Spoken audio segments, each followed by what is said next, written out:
किसान में आज की इस वीडियो में हम बात करने वाले हैं कि पहली सिंचाई हमें गेहूं में कब करना चाहिए और पहली खाद में कौन कौन सी खाद का प्रयोग करना चाहिए और पहले स्प्रे में कौन कौन सा किस उर्वरक का स्प्रे करना चाहिए। तो इस वीडियो को आप पूरा अंत तक देखते रहिएगा, बहुत ही अच्छी आपको जानकारी मिलने वाली है कि आपको पहली खाद में कौन सी खाद का प्रयोग करना है, कौन कौन से उर्वरकों का प्रयोग करना है और कितने समय में करना है और पहली सिंचाई आपको कितने समय के बाद करना है। और पहली अगर आप स्प्रे करने जा रहे हैं तो आपको पता होना चाहिए किसान में कि पहले स्प्रे में कितने समय पर करना चाहिए। तो इस वीडियो को आप पूरा जरूर देखिएगा, अंत तक देखते रहिएगा, आपको बहुत ही अच्छी जानकारी मिलने वाली है। जो हमारे किसान भी हमारी वीडियो को पहली बार देख रहे हैं, जो हमारे किसान भाई हमारे चैनल पर पहली बार आए, वो हमारे चैनल को सब्सक्राइब कर ले, जिससे हमारी जो अन्य आने वाली कृषि रिलेटेड जो वीडियो है उनके नोटिफिकेशन मिलते रहे, वो अपनी फसल से अच्छा पैदावार लेते रहे। किसान भाइयों, मैं आपको बताना चाहूंगा कि सबसे ज्यादा डिपेंड होता है हमारी जो पहली सिंचाई पर। पहले हम बात करते हैं कि पहली सिंचाई में कितने समय के बाद करना चाहिए। तो काफी हमारे किसान भाइयों को पता है कि पहली सिंचाई 21 से 25 दिन में करना चाहिए, लेकिन कुछ हमारे किसान भाई है वो इसमें ढील कर देते हैं, या तो आलस कर देते हैं या फिर किन्हीं कारणों की वजह से वो पहली सिंचाई सही समय पर नहीं कर पाते हो। तो या तो ये गलती कर देते हैं कि कच्ची सिंचाई कर देते हैं। कच्ची सिंचाई का मतलब है गेहूं की बुआई करने के 15 दिन के बाद सिंचाई कर दी, यानी कि टाइम से पहले ही सिंचाई कर दी। इससे ये होता है किसान भाई कि हमारा जो जो गेहूं के जो गेहूं की हमने जो बुआई गई थी तो वो उसमें सही तरीके से खेत में नमी बनी बनी हुई थी पहले से ही, और आपने फिर से सिंचाई कर दी। उससे ये होता है कि समय की हमारे जो गेहूं की जो जमाव होता है वो ठीक तरीके से नहीं हो पाता है और जमाव रुक जाता है। और वही अगर हम किसान भाई लेट कुछ हमारे किसान में 1 महीने के बाद गेहूं की सिंचाई करते हैं तो उससे भी हानि देखी जाती है कि हमारे गेहूं ज्यादा खुश्क हो जाता है, जिससे हमारे जो गेहूं का जमाव होता है वो रुक जाता है और उसकी पैदावार में काफी ज्यादा गिरावट देखने को मिलती है। तो किसान भाई आप ऐसा बिल्कुल मत करिएगा। आप अपने गेहूं की अगर बुआई कर रहे हो तो आप सीरियस तरीके से पहली सिंचाई पर ध्यान दें, क्योंकि पहली सिंचाई पर ही हमारी सारी पैदावार डिपेंड होती है। उसके बाद में किसान में आप कितने भी उर्वरकों का प्रयोग कर लें, कितने भी स्प्रे का प्रयोग कर लें, आपको कोई भी लाभ देखने को नहीं मिलेगा अगर आपने पहली सिंचाई में ढील कर दी। तो आपको ध्यान रखना है, पहले सिंचाई आपको 21 से लेकर 25 दिन में अवश्य कर देनी है। अब बात कर लेते हैं किसान भाइयों की पहली खाद में कौन कौन से उर्वरकों का प्रयोग करना है, किन कौन कौन सी खादों का प्रयोग करना है। तो इस वीडियो को आप पूरा देखते रहिएगा किसान भाइयों, आपको पूरी जानकारी मिल जाएगी।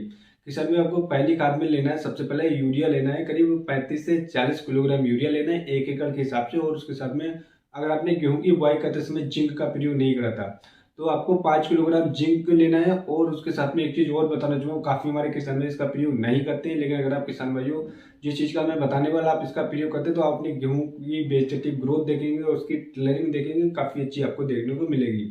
उसके साथ में आप किसान भाई 8 किलोग्राम सागरिका ले सकते हैं। सागरिका बहुत ही अच्छा रिजल्ट देती है किसान भाइयों, अगर आप इसका प्रयोग करते हैं पहली खाद में तो आपकी जो टेलरिंग होगी वो बहुत ही शानदार दिखाई देगी और आपका जो गेहूं होगा उसमें एकदम हरियाली दिखाई देगी और उसके अंदर किले निकलेंगे उसमें, वो भी बहुत ही जबरदस्त निकलेंगे। आपकी जो पैदावार निकल करके आएगी किसान भाइयों वो बहुत ही ज्यादा निकल करके आएगी, क्योंकि सागरिका में ये समुद्री शैवाल से बनी होती है किसान, इसमें बहुत सारे ऐसे माइक्रो न्यूट्रॉन्स होते हैं जो हमारी गेहूं की फसल को काफी ज्यादा अति आवश्यक होते हैं। अगर आप इसका प्रयोग कर देते तो आपके गेहूं की फसल बहुत ही अच्छी वेजिटेटिव ग्रोथ पे चलेगी और आपकी ओवरऑल पैदावार भी काफी अच्छी आएगी।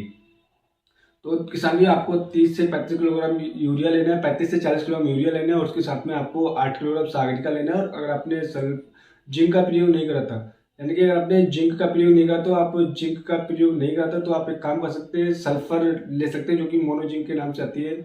आप उसका या जिलेटिक जिंक ले सकते हैं, जिलेटिक जिंक ले सकते हैं। और उसके साथ में आपको इन 3 चीज़ों का आपको खाद के साथ में मिलाकर और छींटा मार देना और उसके बाद में आपको सिंचाई कर देना है।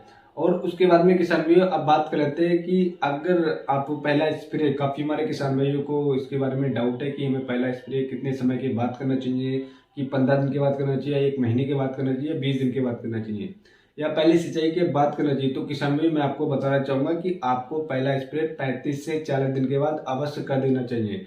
इस समय पर हमारी गेहूं की फसल को काफ़ी ज़्यादा नाइट्रोजन की, फास्फोरस की, पोटाश की आवश्यकता होती है। तो इस समय पर किसान भाइयों आपको एनपीके 19-19 का स्प्रे कर देना है। उससे ये हुआ किसान भाई कि हमारे कुछ जमीन में कभी कभी खाद की डिफिशियंसी देखी जाती है, जिस वजह से हमारी ओवरऑल जो ग्रोथ होती है, ओवरऑल जो पैदावार होती है वो कम निकल करके आती है। तो यही कारण होता है कि हम सही समय पर खादों का प्रयोग नहीं कर पाते, जिससे हमारी खाद की डिफिशियंसी रह जाती है, जिस वजह से हमारी जो पैदावार होती है वो घट जाती है।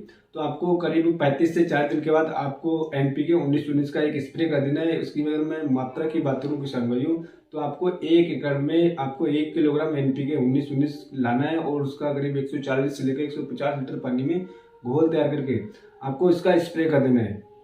किसान भाई अगर आप एनपीके 19 का स्प्रे कर देते हो तो उसमें नाइट्रोजन, फास्फोरस एंड पोटास तीनों चीजें की मात्रा होती है, बराबर बराबर होती है। तो किसी भी एक खाद की अगर डिफिशियंसी रह जाती है तो उन डिफिशियंसी को ये पूरा करता है और बहुत ही अच्छा रिजल्ट देता है। आपकी जो गेहूं की जो पैदावार होगी वो काफी अच्छी निकल करके आएगी। शुरुआती चरण में आपका तना मजबूत होगा और जड़ें तक इसकी जो जड़ होंगी वो बहुत ही अच्छी तरीके से भोजन बना पाएगी और हमारा गेहूं स्वस्थ रहेगा। तो इस प्रकार से अगर आप, मैंने जो आपको 3 बातें बताई थी, अगर आप इन 3 चीज़ों को फॉलो करते हो, इन 3 तरीकों से कार्य करते हो अपनी गेहूं की फसल, तो किसान भाइयों मैं विश्वास के साथ कह सकता हूं कि आप अपनी गेहूं की फसल से बहुत ही अच्छा पैदावार ले सकते हो। तो आशा करता हूँ किसान भाइयों मैं आपको एक सही और एक सटीक जानकारी दे पाया। अगर हमारी वीडियो आपको पसंद आई तो हमारे चैनल को सब्सक्राइब करिएगा और हमारी वीडियो को ज़्यादा से ज़्यादा शेयर करिएगा, लाइक करिए, जिससे हमारी बातें सभी किसान भाई तक पहुंच सके। और हमारे चैनल को जरूर सब्सक्राइब करिएगा। तो अगली वीडियो मिलते हैं किसान भाइयों नई वीडियो में नई जानकारी के साथ। धन्यवाद किसान भाइयों।